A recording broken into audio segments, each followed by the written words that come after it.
I give the private equity guys a lot of credit. There was not a lot of, and again, coming out of a holding company environment, Yep. and I had been inside of a family-owned company, and in both of those environments, everybody thought they knew everything. What I loved actually about coming to private equity is that their business is actually different. So I don't have to, I describe it affectionately as play business with anybody. We don't have to get on the phone and like, well, what decision are you making? None of that. So a lot of respect for, hey, Liz, you take it. But I think the harder point is, and we had a very, very large client where we were doing relative valuable work to us, high revenue, low strategic value work for. Mm, That is very difficult to manage because I know it's going to come to an end. I yeah. just don't know when, right? Yeah. But I can see. But at the same time, how do you either change the profile of that relationship? Can you do it fast enough? And oh, by the way, the technology environment underneath is shifting really fast as well. And so the punch to the face we took was our very largest client fired us with 30 days notice. Mm, And they weren't moving to another agency. They weren't moving to another company. They moved it all to AI.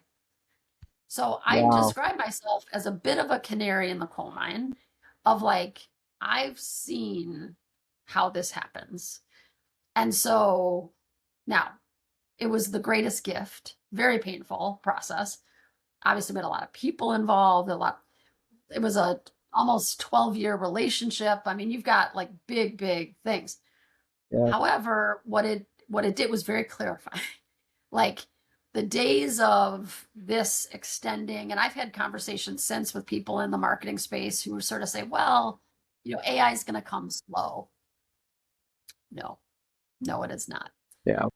And again, we were inside that company and inside of the technology system and didn't see it coming as fast as it did. So Yeah. a bit of the you get those forcing devices that allow you to change and build the company. The knock on me as a leader that I would give myself and other people would probably give me is sometimes it's hard for me to make the hardest calls, particularly when they involve people.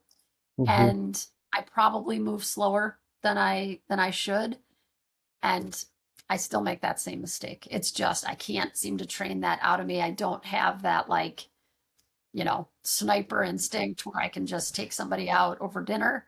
But that would be probably the place where as I continue on, like I continue just to try to be better there, just to drive that change. Yeah. Well, and it looks like you guys over the last couple of years have reduced in staff quite a bit. Was that related to that?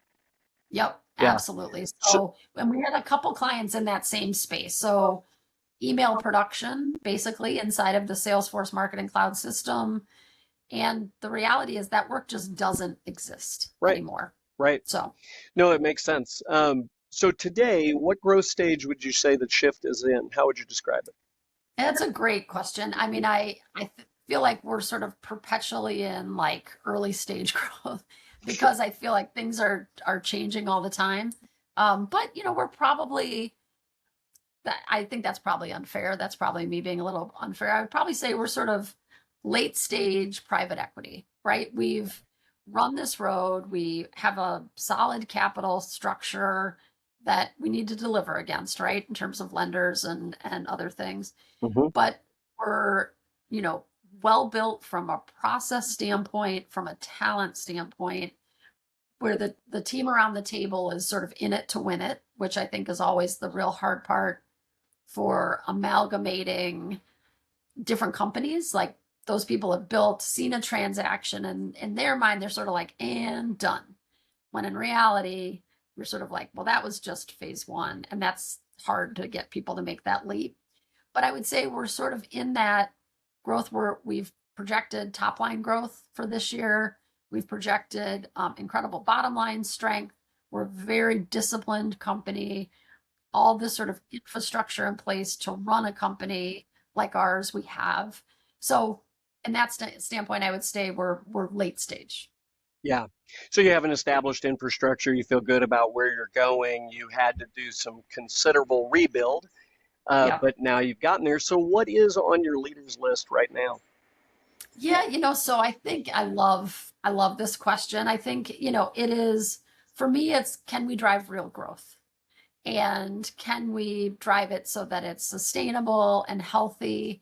And that doesn't, that's really easy to say. It's really difficult to do, particularly in a services business. Back to, are we doing something differentiated? Are we bringing something to the market that's wholly different than our competitors?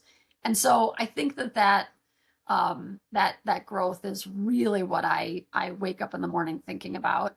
And even personally, like I'm at a stage in my life where I'm really focused on my health. I'm really focused on making sure like I've got a professional life or a personal life that's as healthy as that those two things are in balance. I think those are all at the top of the list, perhaps in equal measure.